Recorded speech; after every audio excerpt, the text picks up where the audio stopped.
What's going on, guys? My name's Devon. You're watching Moto News on TurboShotIncredible.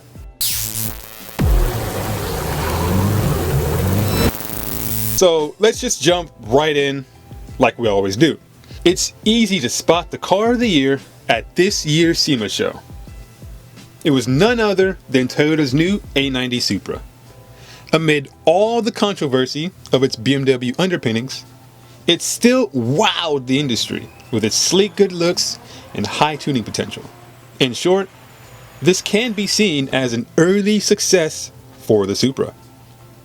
Not only was there ample hype up until launch, it has also been delivering countless cheek-to-cheek grins and sexy headshots.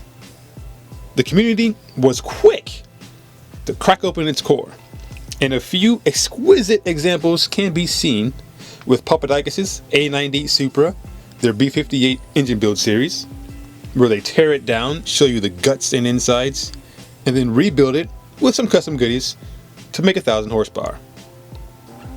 Then turn the page and check out Adam LZ's A90 Super giveaway car. He built his A90 to over 600 wheel horsepower with simple bolt-ons and a slightly upgraded larger turbo and a tune. That's it. Now, I don't know about you, but that sounds like super to me.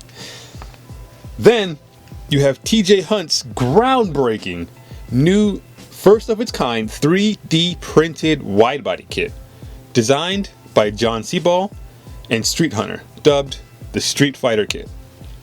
It's awesome stuff, and the SEMA show was just getting started. It was riddled with so many other wide-body A90s, like HKS, they had their debut.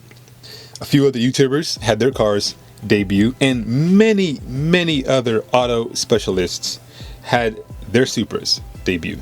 Even Toyota came out to play, showcasing their new Heritage Edition that sports a glorious rear spoiler harkening back to the MK4 Supra of lore.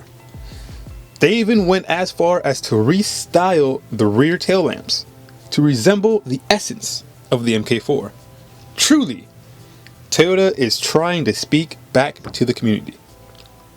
With all this said, the A90 Supra comes in a small and nimble package.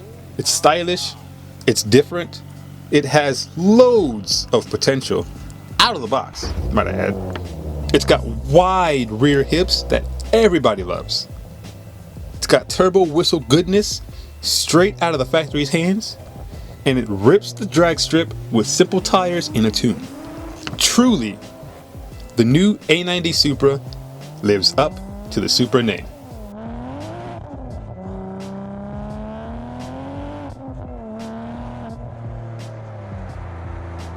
I want to know what you guys think about the new A90 Supra in all its glory, all the parts that are coming out for it, all the builds that have been done for it.